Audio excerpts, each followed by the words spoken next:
hésiter, car c'est moi qui les ai envoyés. » Pierre donc descendit, et il dit à ces hommes, « Voici, je suis celui que vous cherchez. Quel est le motif qui vous amène ?»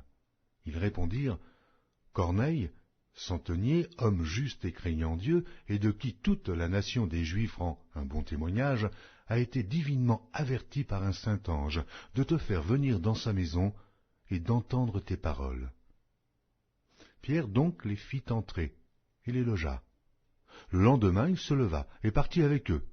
Quelques-uns des frères de Joppé l'accompagnèrent.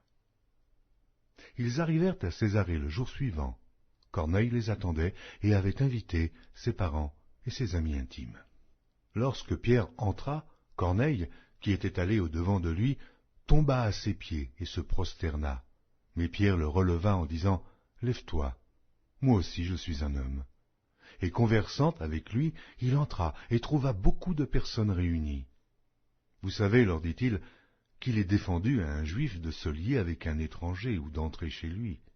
Mais Dieu m'a appris à ne regarder aucun homme comme souillé et impur. C'est pourquoi je n'ai pas eu d'objection à venir, puisque vous m'avez appelé. Je vous demande donc, pour quel motif vous m'avez envoyé chercher. » Corneille dit, « Il y a 4 jours, à cette heure-ci, je priais dans ma maison à la 9e heure, et voici, un homme vêtu d'un habit éclatant se présenta devant moi et dit, « Corneille, ta prière a été exaucée, et Dieu s'est souvenu de tes aumônes. Envoie donc à Joppé et fais venir Simon, surnommé Pierre. Il est logé dans la maison de Simon, corroyeur, près de la mer. Aussitôt j'ai envoyé vers toi, et tu as bien fait de venir.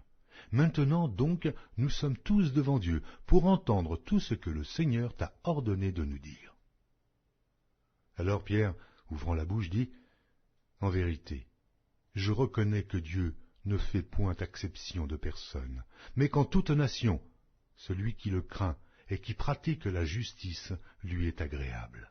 Il a envoyé la parole aux fils d'Israël en leur annonçant la paix par Jésus-Christ, qui est le Seigneur de tous. Vous savez ce qui est arrivé dans toute la Judée. Après avoir commencé en Galilée, à la suite du baptême que Jean a prêché, vous savez comment Dieu a oint du Saint-Esprit et de force Jésus de Nazareth, qui allait de lieu en lieu, faisant du bien et guérissant tous ceux qui étaient sous l'empire du diable, car Dieu était avec lui. Nous sommes témoins de tout ce qu'il a fait dans le pays des Juifs et à Jérusalem. Ils l'ont tué, en le pendant au bois. Dieu l'a ressuscité au 3e jour, et il a permis qu'il apparût, non à tout le peuple, mais aux témoins choisis d'avance par Dieu, à nous qui avons mangé et bu avec lui après qu'il fut ressuscité des morts.